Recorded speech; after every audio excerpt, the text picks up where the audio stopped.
Good day.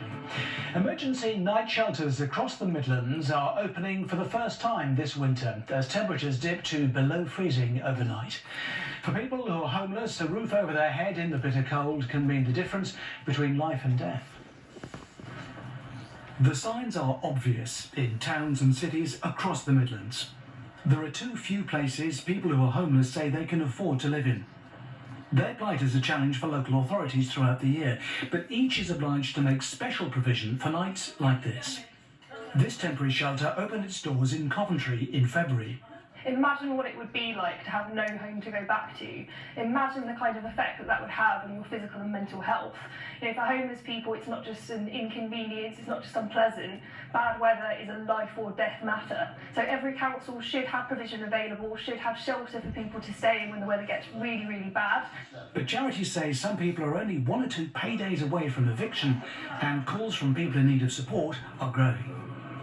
Colin Rankin works to support homeless people at Handsworth in Birmingham by running folk banks.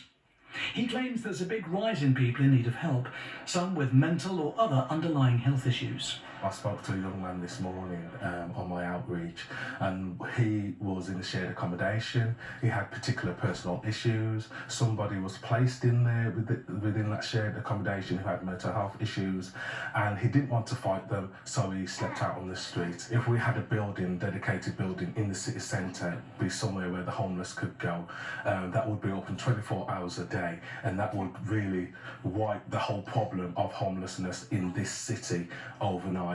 And that's what I would like to see happen. The Salvation Army opened their shelters in Worcester and Malvern last night.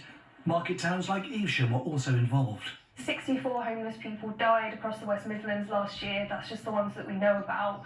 And those tend to be people that we find on the streets, and that is just the tip of the iceberg. We've got to remember that there are homeless people in rural areas in West Midlands, living in cars, living in empty buildings, living under bridges, and those are the people that we'd really encourage people to look out for at this time of year in this kind of bad weather.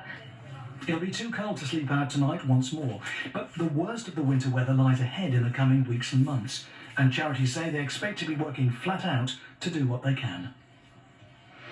People are being warned to stay away from rivers because of the